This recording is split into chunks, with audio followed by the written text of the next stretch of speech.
Es tiempo de escuchar nuestro mensaje de vida. Heridas, es el agua en el desierto. Somos Vida Abundante Chile. El invierno.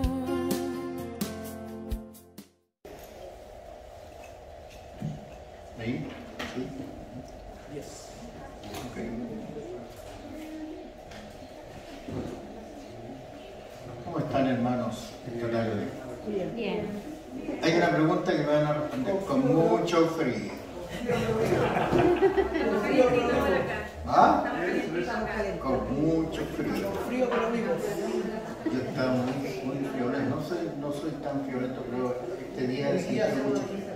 Sí. Gracias a Dios por estar juntos, compartiendo esta tarde. Estamos cerrando un ciclo de enseñanzas en el libro de los Hechos. Y hoy día me corresponde cerrar este ciclo con el capítulo 28 del libro de los Hechos, haciendo un pequeño recuento de todo lo que hemos estado compartiendo con ustedes. Llevamos alrededor de 7 a 8 meses en este tema. Si sacáramos una cuenta simple, 4 domingos al mes solamente, por 28 capítulos, serían 7 a 8 meses de estar compartiendo esto. Y seguramente entre los 7 u 8 meses de estar estudiando la palabra, más de algunas cosas que se compartieron se olvidaron, porque nosotros no tenemos una capacidad de retención a tan largo plazo, y es una realidad. Y lo que he querido hacer yo esta tarde es hacer un resumen, un esbozo muy simple, muy breve, sin mayores comentarios, de lo que es el libro de los Hechos en general. Así que voy a orar para que el Señor me dé la claridad de exponer ante ustedes algo tan vital, tan fundamental, que fue el comienzo de la primera iglesia, de la iglesia cristiana, se supone. Y ha sido muy significativo porque a partir de ahí grandes sucesos, grandes acontecimientos sucedieron que han sido en el tiempo imperecedero y aún están vigentes y siguen teniendo el mismo valor, la misma energía, la misma misericordia de Jesús de hace 2000 años atrás, hoy día está presente. Porque hoy día la necesidad del hombre, de esta sociedad, de tener una relación con el Señor, se hace cada día más necesaria. Así que voy a orar. Padre, te damos gracias por permitirnos compartir este tiempo con nuestros hermanos. Sabemos que han sido largos 7 u 8 meses de que se escuchó la palabra respecto del libro de los Hechos. Y todos los domingos, mientras fue posible, se explicó, se enseñó respecto de lo que significaba el capítulo que se estaba viviendo. Hemos llegado al final de esta enseñanza. Y yo quisiera, Señor, que tú pudieras refrescar a todos los hermanos las cosas que aprendimos en este tiempo. Guíanos, Señor, en esta hora, al finalizar, para recordar muchos hechos vividos en la iglesia primitiva, que hoy día también se hacen necesarios en nuestra iglesia. Oramos, Señor, para que tú guíes esta administración de esta tarde. En el nombre de Jesús.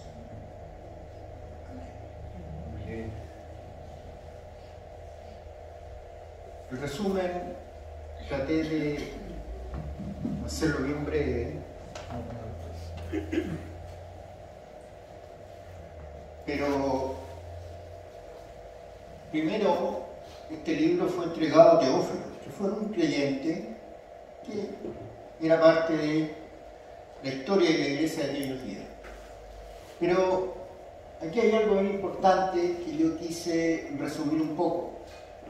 Este libro presenta el crecimiento y establecimiento de la iglesia cristiana y la proclamación del Evangelio por mandato de Cristo y por el poder del Espíritu Santo. Se dijo muchas veces desde las prédicas que el libro de los Hechos era el libro de los Hechos de los Apóstoles, pero en rigor los apóstoles estaban siempre inspirados por la acción del Espíritu Santo. Por tanto, un elemento fundamental para el desarrollo del trabajo ministerial en aquellos días lo constituía el Espíritu Santo. Sin ese poder, sin esa gracia, siento que podría no haber ocurrido o no podría haber sucedido todo lo que sucedió en el tiempo posterior.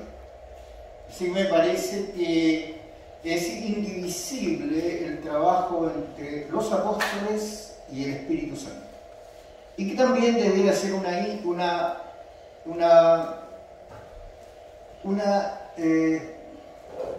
función coherente entre nuestra vida cristiana y la acción del Espíritu Santo. Usted no será provisto del poder, no será provisto de la gracia si usted no acude a la acción del Espíritu Santo. El Espíritu Santo será ciertamente en todo momento nuestra batalla, nuestra fortaleza, será nuestra guía, nuestro conductor, el inspirador, el que nos da la fe, el que nos da la confianza, el que nos permite avanzar. Y eso se apropiaron aquellos hombres de aquellos días, principalmente Pablo y Pedro, se apropiaron del Espíritu Santo, porque esto parte desde Pentecostés para adelante. Y luego hay un registro del ministerio de Cristo donde presenta primero la ascensión de Cristo. Pero antes de la ascensión de Cristo, Él anunció la venida del Espíritu Santo. ¿Se acuerdan? Tengo una reverberancia, ¿lo pueden resolver o no se puede champiar?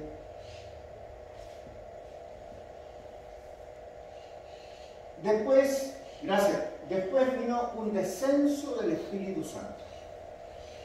Y aquí aparece claramente la historia de Pedro en Pentecostés. Cómo se presentó en formas de llamas a aquellos que estaban ahí. Y después de la ascensión de Cristo viene el descenso del Espíritu Santo por anuncio de Jesús. No se olviden que cuando Jesús resucita, después se enfrenta cuando va a visitar a los discípulos y Él entra ahí a ese recinto donde estaba Tomás entre ellos y Él les anuncia la llegada del Espíritu Santo y les dice una palabra notable: reciban la paz. Parece ser que esta palabra hoy día tan lejana, tan necesaria hoy día la paz, parece ser que no está tan vigente en el corazón de los hombres. Hoy día prevalecen otras cosas. Los días martes estamos orando y estamos orando por un montón de cosas que están sucediendo en este país y no solamente en este país. El tema de la delincuencia, del bullying, el tema de la falta de respeto hacia las personas, donde hoy día no es importante tú como persona, no eres importante. Hay otras cosas que son más relevantes. Bueno, si usted no tiene la acción del Espíritu Santo en su vida, usted podrá ser involucrado en acciones que no le corresponde tener como hijo de Dios, ¿no? Por tanto, el Espíritu Santo es un factor determinante, mira lo que voy a decir, en el éxito de su vida espiritual. Si usted no tiene la acción del Espíritu Santo en su vida, difícilmente podrá contrarrestar lo que está pasando alrededor de su vida. El descenso del Espíritu Santo es seguido por la extensión del Evangelio del Reino de Dios. Eso es lo que pasó. Y sin lugar a duda que después de 2000 años se sigue predicando el Evangelio del Reino de Dios. Por tanto, este pequeño resumen que hice hace recordar todo el fenómeno del desarrollo de la Iglesia. Otros puntos más, por favor. La venida del Espíritu Santo, por ahí aparece el primer discurso de Pedro, el de Pentecostés. Aparece el caso de la corrección en la iglesia de Ananías y Zafira. Como dije, no voy a entrar en detalle, pero eran hechos que se vivieron en aquellos días. La elección de los 7 diáconos. Por primera vez la iglesia elige hombres que colaboren en función del desarrollo ministerial. Está la muerte de Esteban, donde Saulo fue un protagonista tremendo de efectivamente la muerte de Esteban, el primer diácono de la iglesia. Aparecen un sinnúmero de hechos previos al encuentro que tuvo Saulo con el Señor cuando va a Damasco. Como hay una serie de historias relatadas en la Escritura, cómo Saulo persigue a la iglesia, creyendo que estaba completamente acertado y estaba haciendo lo que Dios le había mandado hacer. Y sin embargo, el hombre estaba en completa ignorancia de lo que era verdaderamente el Señor Jesús. Lamentablemente para él, su vida quedó marcada en la historia de la iglesia, cómo fue Saulo con muchos de sus hijos, de los hijos que habían creído en el Evangelio de Cristo y que terminaron definitivamente perseguidos por Saulo por causa que él defendía los principios que estaban sustentados en las tablas de la ley, y por eso él funcionaba de esa manera, creyendo que Jesús era un impostor que estaba verdaderamente destruyendo la esencia de su creencia y su desarrollo como miembro activo de su religión.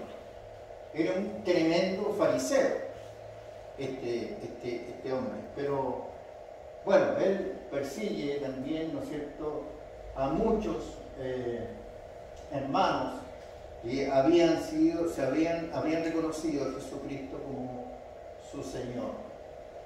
Aparece también la conversión de Pablo, que ya mencionamos, el impacto que provocó el cambio de vida de Saulo para posteriormente llamarse Pablo, lo provocó la acción de salud maravillosa que explicaba yo en el versículo 27, creo que en el capítulo 27, cuando dice él y relata, en 3 veces se hace relato de la conversión de Saulo en la Escritura, en el libro de los Hechos, pero él le relata a las autoridades de quienes estaban preguntando que él había visto una luz más refulgente que el sol.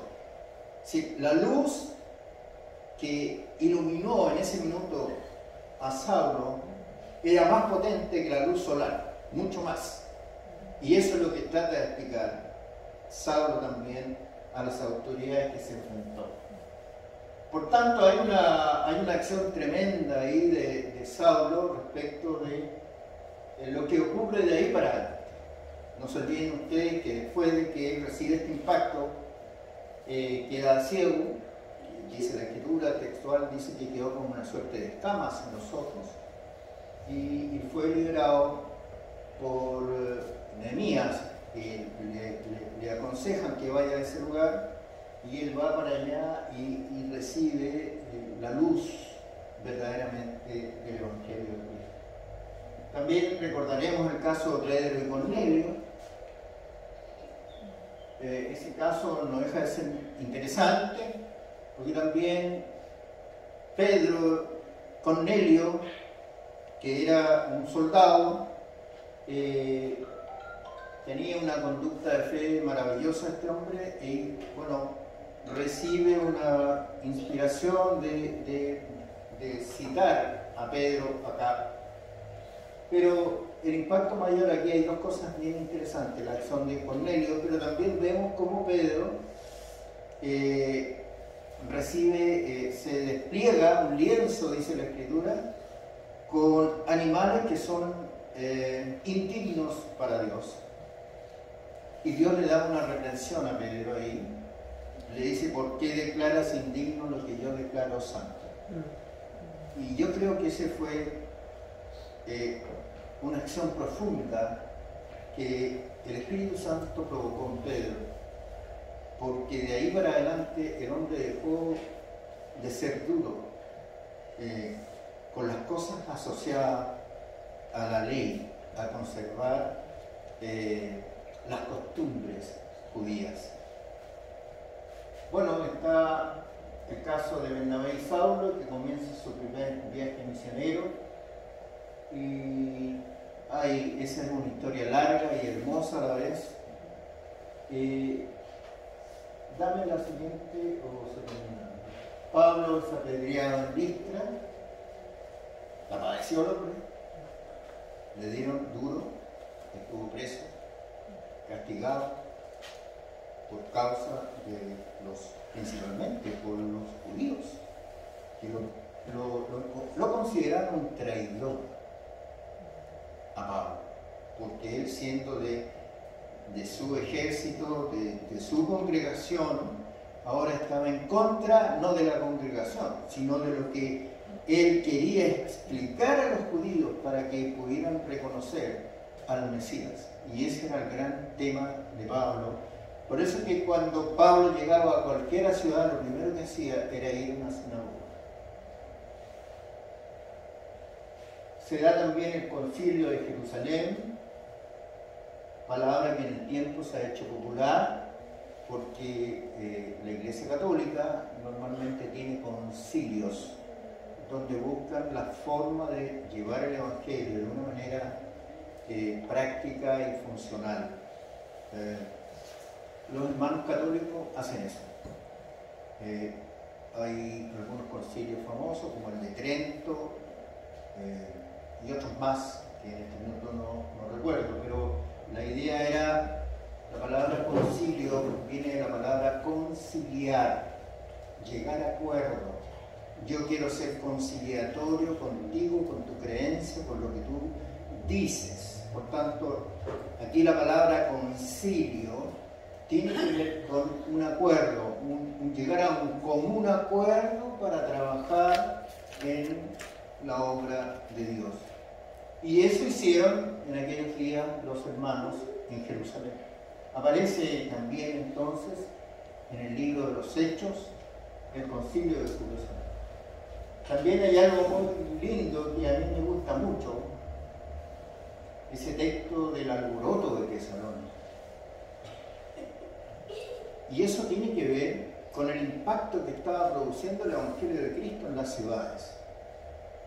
Y el diálogo de algunas autoridades de aquellos días decía que estos que alborotan la ciudad, el Evangelio de Cristo tiene que alborotar no solamente su vida, sino que el contexto en que usted está, dónde se desarrolla, qué es lo que hace, estudia, trabaja, qué es lo que es, cuál es su función hoy día. Eso tiene que provocar un alboroto. No, el Evangelio de Cristo no es para que usted diga: he recibido un impacto con respecto al Evangelio de Cristo y lo voy a saborear. Entonces yo voy a sentarme, voy a leer la Escritura, voy a ser feliz comprendiendo históricamente todo lo que pasó, pero si no hay actividad, si no hay desarrollo, si no hay movimiento, El Evangelio de Cristo queda entumecido, igual como estamos hoy día, un poco entumecidos. Por tanto, cuando se armaban estos alborotos, era porque Pablo, con una inyección tremenda de fe, les iba a predicar. Y los tipos se oponían a las prédicas de él. Entonces las autoridades romanas de aquellos días decían, no, estos son los que alborotan la ciudad. Hoy día seríamos nosotros los que alborotan. Pero la pregunta es, ¿alborotamos la ciudad? ¿O estamos quietos? Es cuando usted tiene mucho frío, como en estos días, y usted busca una buena estufa, un buen medio para adquirir temperatura grata. Así de repente estamos. No somos dinámicos, no somos activos. Y parto de aquí para allá. No es un juicio para ninguno de nosotros. Es una realidad de lo que vivimos. Yo sé que este texto a mí siempre me llamó la atención. Estos que alborotan la ciudad. Y yo siento que nosotros no alborotamos la ciudad. Ni siquiera alborotamos a nuestra familia a veces. Pero ellos reconocían lo que estaba pasando en la ciudad, en Tesalónica. Bueno, Pablo después está en Corintios y luego la predicción del viaje de Pablo a Jerusalén, los arrestos de Pablo, porque no solamente uno fue. Y aquí hay otra cosa importante. El punto que dice Pablo enviado a los gentiles. Un texto que en este minuto me gustaría mucho encontrarlo, en que Pablo siente que es un apóstol que fue enviado primero a hablarle del Evangelio de Cristo a sus propios compatriotas.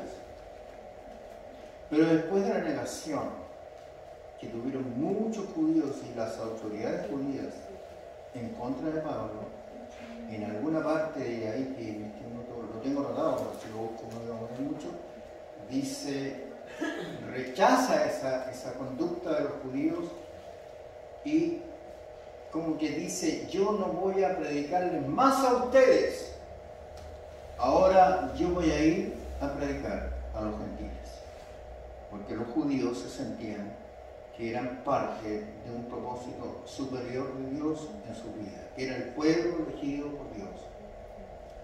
Entonces, él se declara entonces que será el apóstol de los gentiles. Y ahí comienza un... ¿Sí? ¿Pueden leer? ¿Pueden leer? Dice Pablo, es enviado a los gentiles. Y me aconteció, vuelta a Jerusalén, llorando en el templo, me sobrevino un éxtasis. Y le di que me decía, date prisa y sal prontamente de Jerusalén, porque no recibirán tu testimonio acerca de mí. Yo dije, Señor, ellos saben que yo encarcelaba y azotaba en todas las sinagogas a los que creían en ti. Y cuando se derramaba la sangre de Esteban, tu testigo, yo mismo también estaba presente y consentía en su muerte y guardaba las ropas de los que mataban. Pero me dijo, ve, porque yo te enviaré lejos a los gentiles. Gloria a Dios. No era el texto, pero muy apropiado. Muy apropiado. Entonces aquí vemos como él se da cuenta que estaba como, hay un dicho bien popular, bueno, de esos viejos que yo conozco, se estaba gastando pólvora en gallinazo, ¿no? Que significa que el cazador iba a cazar, no sé, un ave, un pato, lo que sea, y el resultado era que la pólvora la gastaban porque era un ave no comible. Eso era el significado de ese hecho. Entonces, él finalmente termina, no por cuenta de él, sino que por por el amor, por la misericordia que nuestro amado Señor tuvo con nosotros al morir en la cruz, extiende esta bendición no solamente a los judíos, sino que a usted y a mí, porque ninguno de los que estamos acá, creo yo, somos judíos y por tanto somos gentiles. Y el Señor nos beneficia.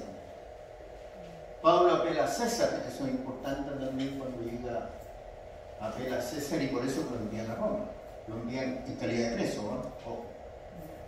Y finalmente llegando al tema del naufragio, que fue muy fuerte esa experiencia del naufragio, y finalmente atracan la nave en la isla de Malta. Eso es más o menos un resumen del libro de los Hechos, y ahora yo tengo que abrir el tema del capítulo 28. Así que yo quise tomarme unos minutos para que pudiésemos entender, o más bien refrescar, ¿no, verdad? Lo que pasó en el libro de los Hechos. Hacer un resumen del libro de los Hechos podría significar muchísimo tiempo en tratar de estar explicando, ¿no? Por eso me lo quise hacer puntualmente así, y creo que para que se refresque un poco la memoria. Bueno, vamos entonces a ver qué pasa aquí. Estamos ya entrando al capítulo 28 y el capítulo final del libro de los Hechos. Dame el texto. Dice, estamos ya a salvo, están ya a salvo después del naufragio.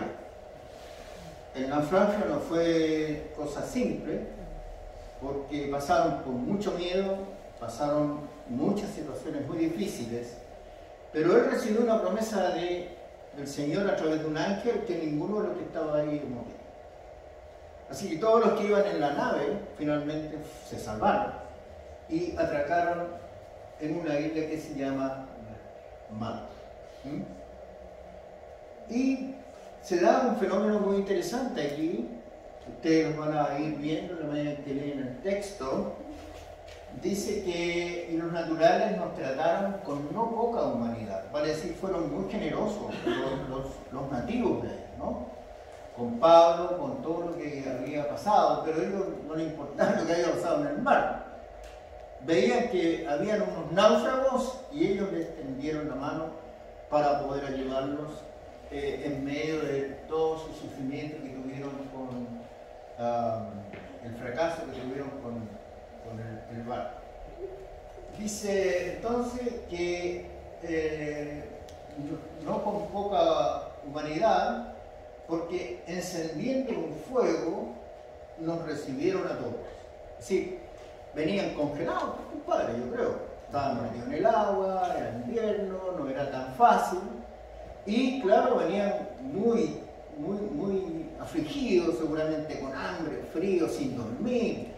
En un naufragio, yo creo que ninguno de nosotros estamos en un naufragio, pero solo de imaginarlo, verán lo tortuoso y lo tormentoso que debe estar uno metido en una escena de esa naturaleza en que sabe que si el barco se hunde, todo se muere.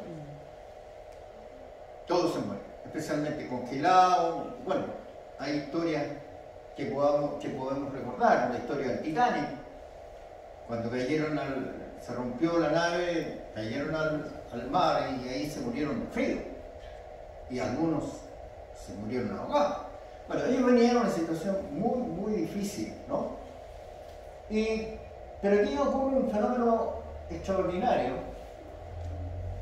Esto que dice a causa de la lluvia que caía y del frío. Entonces, habiendo recogido Pablo algunas ramas secas, las echó al fuego. Y una víbora, huyendo del calor, se le prendió en la mano. Es interesante. Sí, estaban tratando de hacer una linda fogata, pero de pronto una víbora, una serpiente, se tomó en alguna parte de la mano, el brazo de Pablo, y la víbora quedó así, como que quedó bailando. Entonces los nativos de ahí, que conocían seguramente el origen y el veneno que generaba esta víbora en el cuerpo de una persona, empezaron a ponerse dudosos respecto de este hombre, y dice el texto más abajo que empezaron a esperar. Mira, dame la siguiente lámina, el siguiente video. Cuando los naturales vieron la víbora colgando de su mano, se decían unos a otros: ciertamente este hombre es homicida. ¿A quién? Homicida, ¿a quién? Escapado del mal, la justicia lo deja vivir. Sí, era, según ellos, más malo que no sé qué. Por eso que no moría, por la maldad que había en él. Ese es un poco el pensamiento de lo que el autor del libro quiere enseñarnos, ¿no? Pero él dice, sacudiendo la víbora en el fuego, ningún daño padeció. ¿Sí?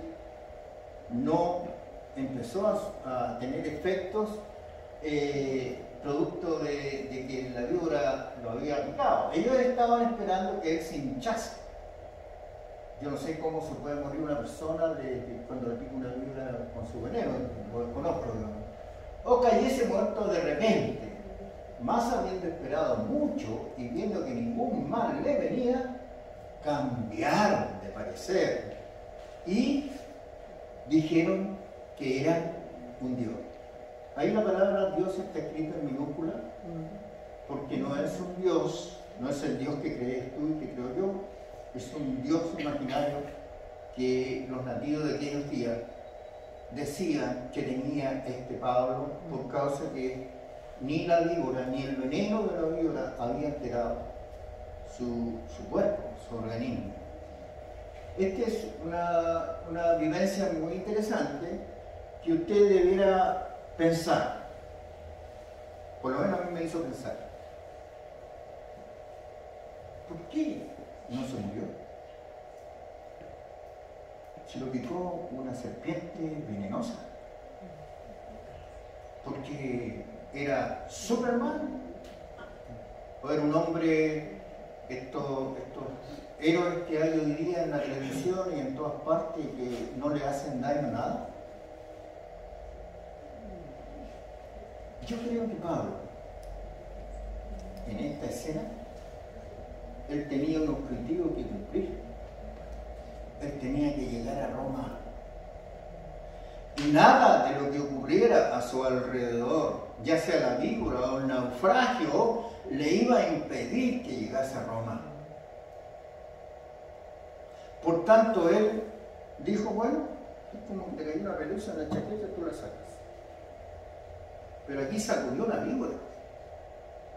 Entonces, hermano, usted tiene que proyectarse en fe, de creer que usted tiene un propósito mayor en el Evangelio de Cristo, en su vida cristiana. Y que nada de lo que sucede hoy día, aún las cosas más duras, más trágicas, lo deben apartar del propósito de Dios que tiene establecido para su vida. Hablaba con una hermana que estaba pasando una situación muy difícil y me contaba su tragedia, su problema, y yo entendía el problema, lo entendí muy bien. Y le dije, mira, hermana, yo soy pastor y yo tengo que animarte, tengo que decirte que siga adelante, que Dios tiene un propósito mayor que el problema que tienes hoy día, pero no tengo respuesta para el problema. Tengo respuesta para que tú creas que el Señor está contigo, que Él te va a ayudar. Sí, sí. Pero yo no venía por la solución era morrocotúa. Entonces yo hice lo que tenía que hacer, creo. No desviarla ni sacarla del problema, sino que lo viva, está en medio del naufragio y Dios tenía un propósito mayor con Pablo. Aún en medio del naufragio, aún la víbora, el objetivo nunca cambió, tenía que llegar a Roma y enfrentarse al César. Hermano, hermana, usted tiene que seguir luchando. por causa del Evangelio de Cristo. Lo que le haya pasado, los sucesos que hayan acontecido en su vida, no podrán ser elementos distractores para que usted no continúe siguiendo y amando al Señor. Eso es lo que yo entendí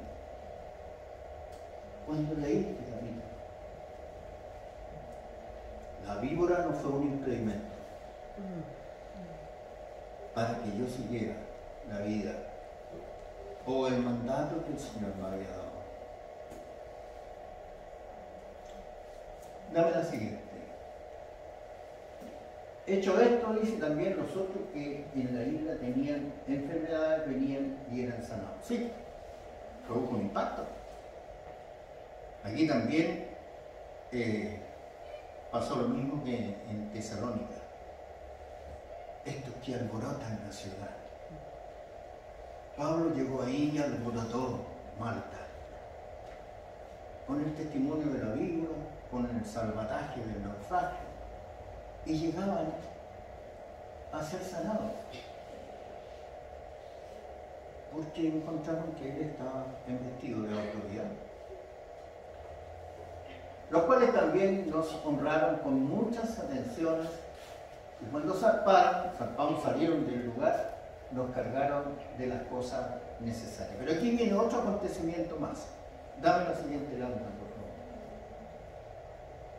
favor. Pasado 3 meses nos hicimos a la vela. Me llamó la atención que no está el caso de Pluvio.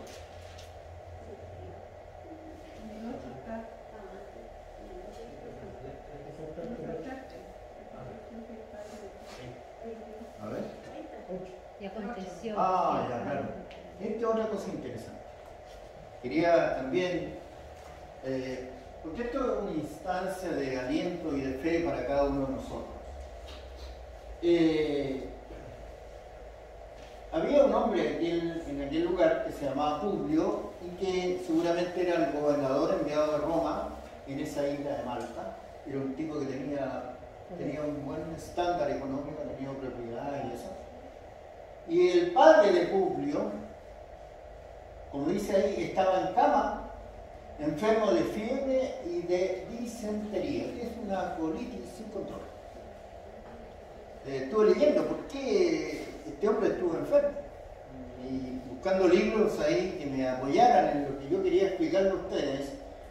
En aquellos años era muy usual que tomasen leche de cabra. Y la leche de cabra, siendo estupenda, tiene un problema que genera una disentería, no para todos, para ciertas personas. Y era muy frecuente que la gente que tomaba leche de cabra en aquellos días terminara muy afectada al estómago y algunos de ellos terminaban muertos. Por tanto, el caso del papá de Publio no era menor. Estaba en cama y yo creo que muy cercano a morir. Y entró Pablo a verle y después de haber orado, le impuso las manos y le sanó. ¿Quién lo sanó? ¿Pablo? El Señor, el Espíritu Santo. Porque el Espíritu Santo le lleva a que ore por Publio, por el padre de Publio. Entonces, vemos aquí otro acontecimiento sobrenatural, porque lo que hemos visto, el naufragio, algo sobrenatural, la víbora, sobrenatural, la sanidad del padre de Publio, sobrenatural. ¿Y cómo tiene tanta capacidad este Pablo? No, el hombre tenía puesto su corazón en lo que el Señor le estaba entregando como responsabilidad. Sigamos.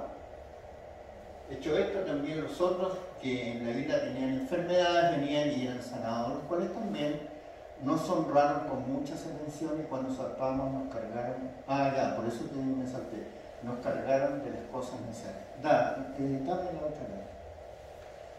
Pasado 3 meses nos hicimos a la vela en una nave alejandrina que había invernado, vale decir, estaba atracada ahí en el puerto, en la isla, lo cual tenían por enseña Castor y Pollux. ¿Quién era? Este era el nombre de la nave, no era un personaje, era el nombre de la nave. Y Castor y Pollux eran hijos en la mitología de Mercurio. Y por eso que le pusieron eso, porque era el dios de las naves o de los marineros, ¿no? Entonces, pero me llamó la atención, Castor y Pollux. Es la explicación que yo les doy, que tuve que investigar para poder responder. Y llegaban a Siracusa, estuvieron allí 3 días, y de allí costeando alrededor. Costeando se refiere aquí que iban navegando, bordeando la costa, no es que estaban costeando económicamente algo. Esa es la idea, ¿no? Llegamos a Regio y otro día después, soplando el viento sur, llegamos al segundo día a Puteoli. Bueno, estos son 2 puntos referenciales que en el último viaje de Pablo nos muestran en forma bien interesante cómo él logró realizar tantos viajes. Y uno de los análisis que yo tuve que hacer, un historiador dice que Pablo recorrió en sus 3 viajes 3.200 kilómetros. Chile tiene 2.000 y tantos kilómetros, ¿no? Sí, 1,5 veces Chile, pero en diferentes puntos. No sé si ahora mucho de eso, son 32.000 o 3.200. Me parece que 1.200 puede ser un poquito poco, ¿no? Pero me llamó la atención lo que recorrió. La siguiente lámina. Y bueno, y aquí pasa lo que ocurre, no diría las veces, ¿no? Que donde habiendo hallado hermanos, nos rogaron que nos quedásemos con ellos 7 días y luego fuimos a Roma. Ahí se quedó seguramente compartiendo la palabra con esos hermanos que estaban ahí. De donde oyendo de nosotros los hermanos salieron a recibirnos hasta el foro de Apio y las 3 tabernas, y al verlos Pablo le dio gracias a Dios y cobró aliento. El foro de Apio era la calle más importante, que estaba a 60 kilómetros antes de llegar a Roma. 62 kilómetros dice la historia. Y las 3 tabernas era como un lugar donde la gente podía ir a descansar, como una, no sé, hostería, una cosa así. Claro, a uno le llama la atención taberna, Pablo, en las tabernas. Tuve que entenderlo bien para explicarle a ustedes, ¿no? Así que era el nombre de una hospedería o de un lugar donde podían comer, descansar y hacer un descanso más profundo. Cuando llegamos a Roma, el centurión le entregó los presos a todo esto interesante, porque en el barco había muchos presos que llevaban a ser juzgados en Roma. Y entonces dice que el centurión entregó los presos al prefecto militar, pero a Pablo se le permitió ir aparte con un soldado que le gustó eso. Sino le dieron un privilegio distinto a Pablo, ¿no? Avancemos.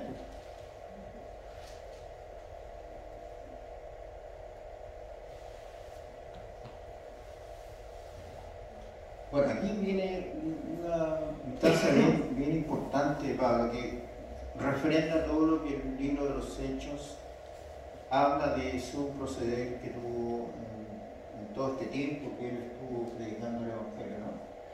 Aquí habla de que durante 3 días después, Pablo convocó a los principales de los judíos y los sacerdotes, la gente de autoridad entre los judíos, a los cuales luego que estuvieron reunidos les dijo: a ver, escúchenme por favor, ¿ah? Yo, varones hermanos, no habiendo hecho nada contra el pueblo, vuelve a ponerse en defensa de que él no había hecho nada contra los judíos, solamente había llevado el Evangelio de Cristo a ellos, pero no desautorizaba nada de lo que los judíos decían. Ni contra las costumbres de nuestros padres he sido entregado preso desde Jerusalén en manos de los romanos. Sí, toda esa vuelta larga que hizo Pablo en la nave venía de Jerusalén. De ahí cuando pidió que lo juzgara César. Entonces, por decretos romanos, el que pedía ser juzgado por César tenía que llegar a Roma para ser juzgado en Roma por el César.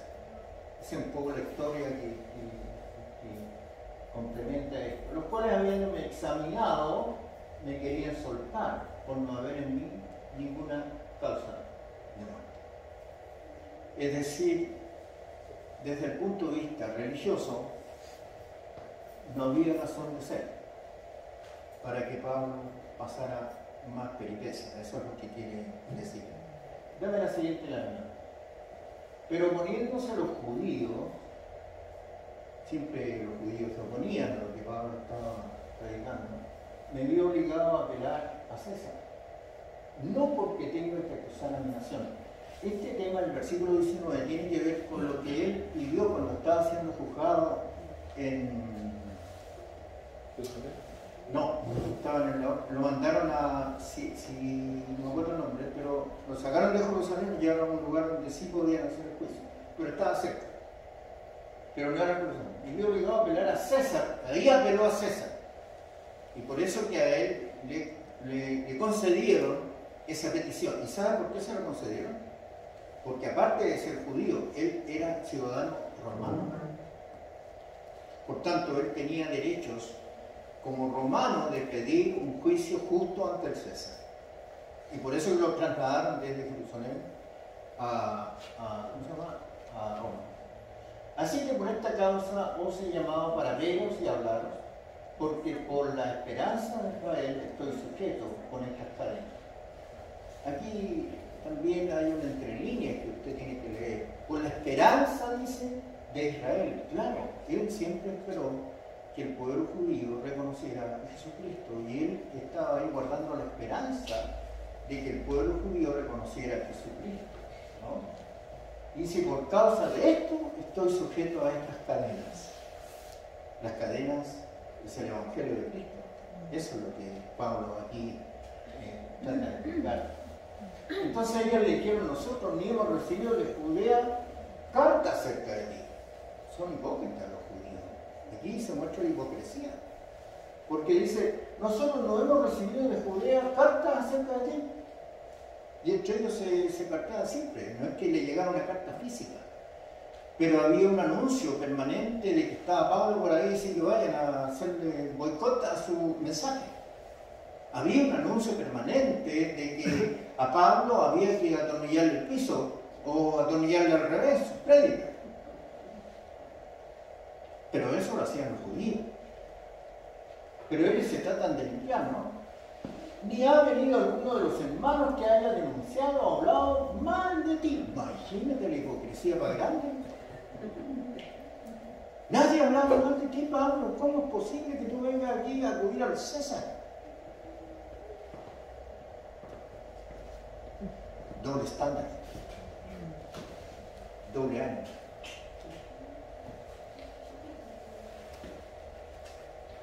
Una vez escuché una prédica yo, no me acuerdo bien, son muchos años, me dijo, yo escuché decir que decía, mira, las bastillas de los hombres, la bastilla de un pantalón de hombre, como este, tú lo ves limpio por fuera, pero abre la bastilla por dentro. Ustedes que son mujeres y que le han hecho algún trabajo al esposo, ¿qué tienen entre medio? ¿Ah? Pelusa, pedazos de piedra y cosas raras. Pero usted no ve la suciedad, no ve nada malo en este pantalón. Pero yo estoy seguro que ahora este pantalón está lleno de mugre, de pelusa y cosas así. Ellos pensaban que estaban limpios y más puros que una paloma cuando hacen esta declaración. Nunca hemos hablado mal de ti.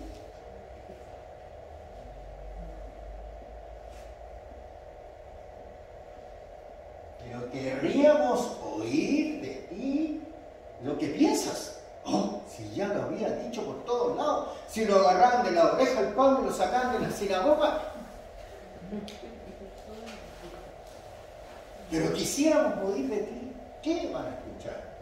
Lo mismo que ha repetido desde Jerusalén por acá. desde que se convirtió allá en Damasco. Lo mismo, el discurso es el mismo, su planteamiento es el mismo, su convicción es la misma. Él habla del Mesías, del que vino a entregar las verdades del reino de Dios para todos, primeramente para los judíos, y como los judíos no le hicieron caso, entonces para los gentiles.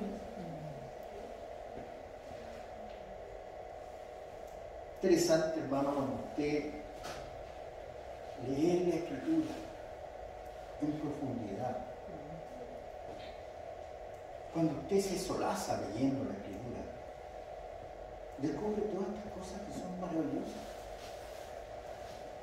Son maravillosas. La Escritura no es para una vida religiosa.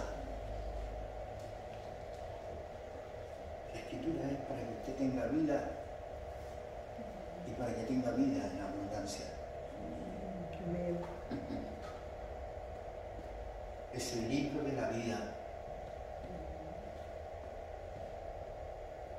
No es para dejarlo al lado.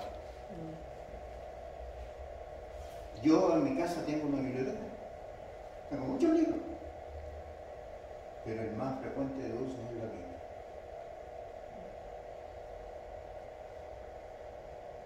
Acoja este consejo. Busque la Escritura, lea, indague. Hoy día es súper fácil enterarse de cosas que ocurrieron. Son cosas muy simpáticas que ocurrieron, porque los historiadores le ponen el contexto de la realidad que se vivió.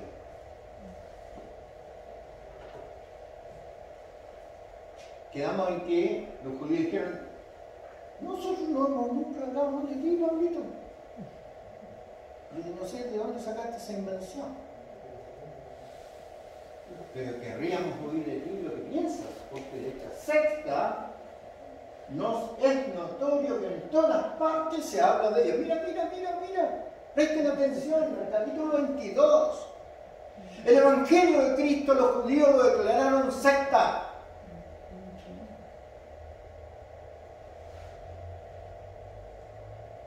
Pero mira esta parte final maravillosa.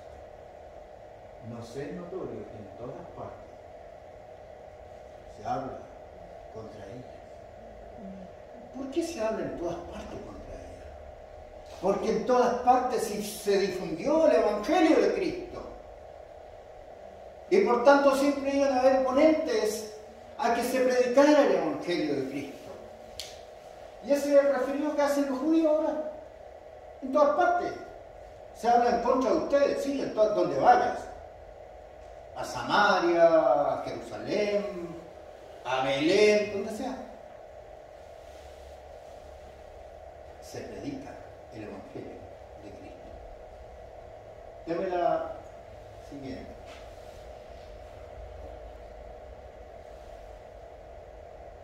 Bueno, y ahí se pone de acuerdo Pablo, ¿no es cierto? Y vinieron a él muchos a la posada, a los cuales les declaraba y les testificaba.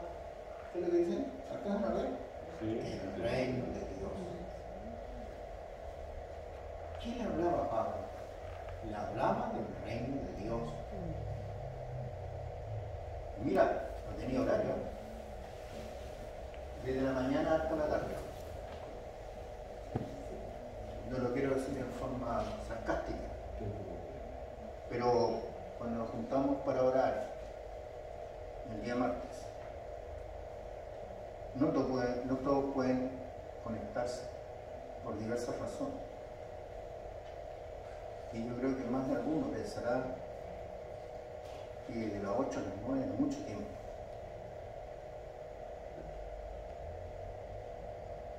Hermanos, el compromiso que usted tiene no es conmigo, ni es con Renato. Con Dios. El compromiso que usted tiene con el Señor Jesús. Amén. Para que usted extienda el reino de Dios.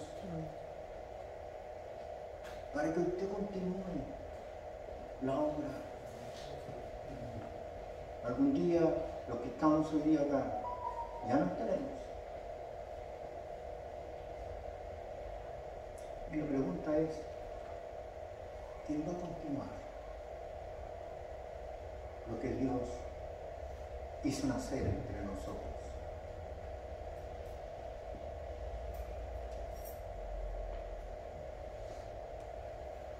Faltan muchos.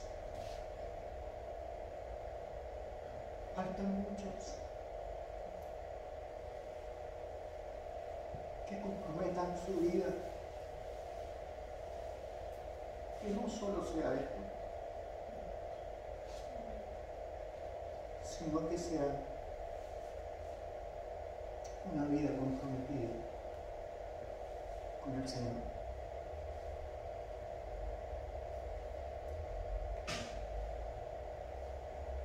Él estaba desde la mañana hasta la tarde, persuadiéndolos, convenciéndolos, predicándole el Evangelio de Cristo, mostrando a Jesús maravilloso, tanto por la ley de Moisés como por los profetas. Y algunos asentían a lo que se decía, pero otros no creían. Algunos decían, sí, tiene razón, Pablo, voy a creer en Jesús. Y otros decían, ¿y de dónde salió de nuevo? A usted le puede pasar lo mismo. Cuando usted predique el Evangelio, es posible que algunos estén de acuerdo con usted, pero otros no lo van a tomar en cuenta. Pero no por eso deje de hacerlo. Que no sea una razón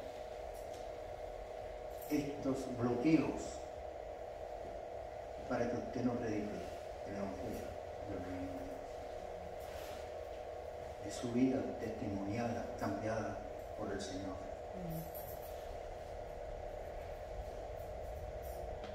Y así como no estuvieron de acuerdo entre sí, al retirarse les dijo Pablo esta palabra. Bien habló el Espíritu Santo por medio del profeta Isaías a nuestros padres diciendo, mira, aquí viene un listado de cosas sorprendentes.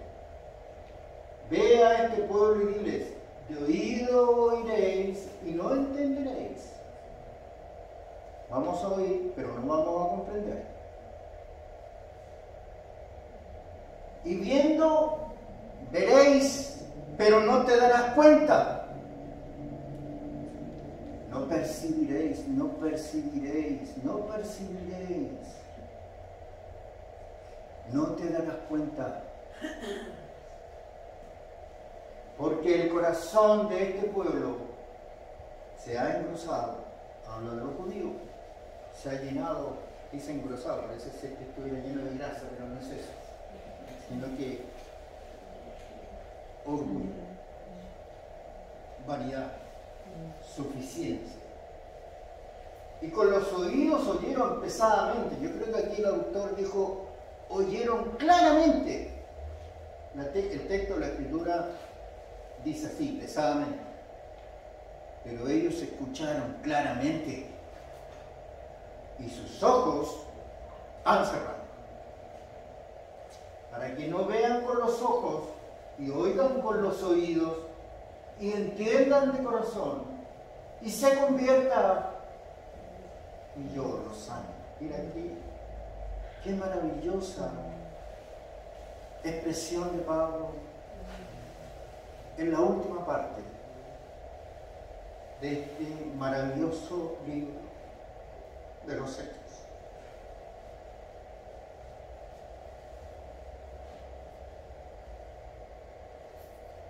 Aquí llega la predica, pero quiero darme la siguiente lámina. Sabed pues que a los gentiles es enviada esta salvación de Dios, y ellos, los judíos no oyeron, pero los gentiles sí oyeron. Usted oyó, yo oí. Y cuando hubo dicho esto, los judíos se fueron, teniendo gran discusión entre sí. Y Pablo permaneció 2 años enteros en una casa alquilada y recibía a todos los que a él venían, predicando el reino de Dios y enseñando acerca del Señor Jesucristo abiertamente y sin engaño. Hermanos, este es el desafío para ustedes, para todos nosotros en estos días. Hagan de ustedes el versículo 31 de este capítulo. Ya quitando. Quiero terminar con una reflexión en este texto de 1 Corintios 15:58. ¿Qué dice? Lo voy a animar, lo voy a alentar. ¿Ya lo leyeron? Así que, hermanos míos amados, esto lo dijo Pablo en Corintios. Y ahora lo digo yo ante ustedes. Así que, hermanos míos amados, estad firmes y constantes, creciendo en la obra del Señor siempre, sabiendo que vuestro trabajo en el Señor no es en vano. Lo que usted ha hecho por causa de la obra de Jesús no es en vano. Usted algún día será reconocido.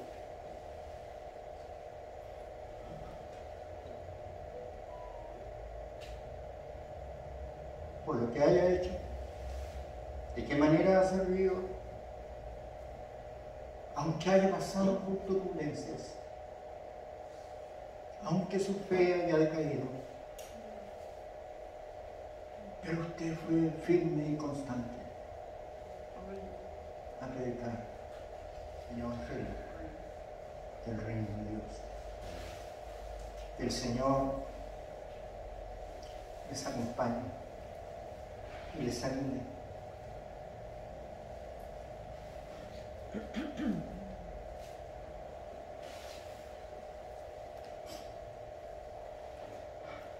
Sean bendecidos en su vida espiritual. Señor,